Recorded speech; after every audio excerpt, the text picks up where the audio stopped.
believe it. He hit, how many threes did he make at the end? 12. KJ, you guys got the lead early in the second quarter, and then they made some runs at you in the third and the fourth quarter again. Just look at the way you guys kind of stayed with it, answered back, but they made runs at you and able to kind of get this win. Yeah, no, I feel like a couple games this season, in the second half, the opposing team kind of went on a run, and I feel like we kind of just folded. So it's been a big thing of understanding that there's 48 minutes and it's a game of runs, and they're going to have their runs, but at a certain time, we need to, lock ourselves down and defend the ball and get rebounds, and then we had our runs also. So. With the limited number of players you've had and guys doing different roles, you're mixing and matching lineups with the last few games because of injuries and everything else. Just, do you feel that you guys are beginning to come together now and learning the different things and expanding different things now? Yeah, for sure. I mean, I think the biggest part of that is just, going out and playing hard.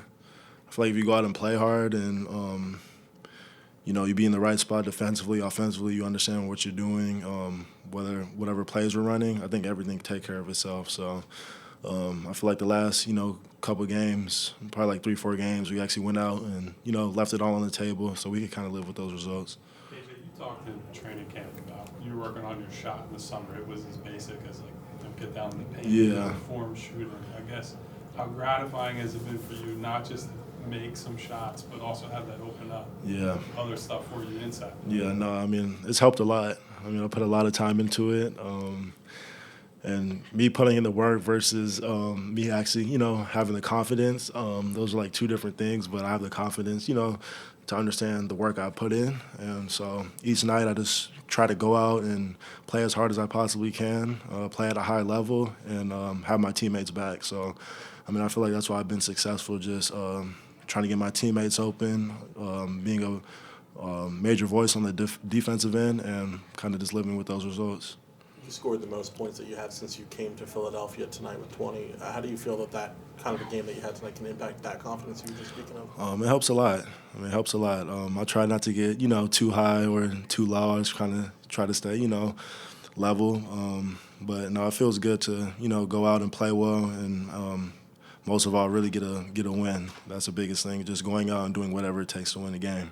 You haven't had much opportunity, but your relationship on the court with Paul George seemed to be going pretty smoothly tonight. Can you just talk about that a little bit? Yeah, no, for sure. I mean, I was in L.A. with Paul, so we have that, that training camp together, summer, and obviously a little bit from the beginning of the season. So once he signed here, it was easy for him to, talk to me, and he understood that I was here last year, so I kind of communicated with him, what we're trying to do. But at the same time, I always tell him, be him. You're an all-star. You've been in this league for a long time. You're one of the best to do it. So on the offensive end, put the ball in the bucket, and on the defensive end, do what you do. So I feel now he's getting, more comfortable. Obviously, he's getting back healthy, but just getting these games, under his belt is helping him a lot. Seems like even when he was still, getting back out there, just him being out there has opened the floor up for you guys a lot. Is that something you noticed? For sure. I mean, even from when we played Wednesday versus them to today, you just feel, a big difference. I mean, there was a couple times we were in the game and we ran the play and we just threw it in the post to him and just let him ISO. So, I mean, we threw it into him one time and I cut down the middle because they have to double team. So they double teamed. I went and got a layup. We ran the same play again. We threw the ball to him. And they didn't want to double team because I knew I was cutting, and then he got a bucket also. So, having him on the floor, he obviously brings a lot of attention, kind of like Joel, and helps everybody else get opportunities to cut and either score or take open shots. You shared the floor with Gershon quite a bit tonight. I think most of the close of the game as well. I guess what have you learned about playing with him? How have you guys learned to play off of each other? I mean, we both play well with each other. I mean, he can shoot the ball, so it helps a lot in certain situations where, he can pick and pop, or he can be on the wing and I can be in the dunker, or vice versa. So if I'm up the floor early, I'll let him trail, let him do what he does, and then kind of play off of him. But in certain situations also, I know I can go in the pick and roll. I understand that Tyrese is going to get double teamed, most of the time since, Joel is out now. So Tyrese gets double teamed a lot. He hits me on the short roll, and I just make plays to either Gershon or any of my other teammates. So, no, it's been fun playing with Gershon for sure. you know, A few more guys. you know, Outside for of you. your jumper, you use your left hand for a bunch. How's that become so comfortable for you?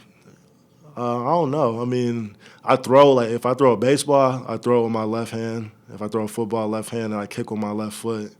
But I write with my right hand, and I eat with my right hand, and I shoot with my right hand. So I'm all messed up. So, yeah. When I was younger, I used to shoot with two hands, and my dad was like, "You can't shoot like that. You got to pick one." And for some reason, I picked my right hand, and yeah. So I mean, I just use my left around the basket to finish and dunk, and everything else I do with my right, I guess. When did you actually commit to your right hand? If you said I was young. I was super young. I mean, I was going to practice with my dad and stuff, and he probably got tired of seeing me go to the basket and shoot the ball like this. So I'm sure he was just like, all right, like, this is enough. Like, you're getting older now. You're getting, stronger to shoot the ball, so you got to pick one. He always tells me, I wish you would have shot lefty because lefty, they always say lefties shoot better. But, I mean, I feel like my right hand works well enough. His versatility and shows off as a dunker often. I think that's how a lot of people think of it, but he had an offensive rebounder in the game that I think impressed quite a few people. Can you just talk a little bit about the importance of effort when it comes to offensive rebounding? I don't even think offensive rebounding, yes, but I think in general as a whole, just going out and just playing as hard as you possibly can. Like, that was something I was just, obviously my dad played 15 years, and he always just told me, like, I don't care how many points you score, I don't care, like, what you do. Each night you're just going to go out and play as hard as you can. So that's a big thing of mine, just going out and competing and just being active, and I feel like the ball just finds energy. So, when my teammates shoot it, I mean, I feel like I'm one of the most athletic guys on the floor, so I just go and jump. That's what the coaches told me, just go and jump and then figure it out. So, yeah, one of my teammates, they showed me the offensive rebound. I didn't even know I jumped that high. I just jumped and got it. So, appreciate you. Thank you. Thank you.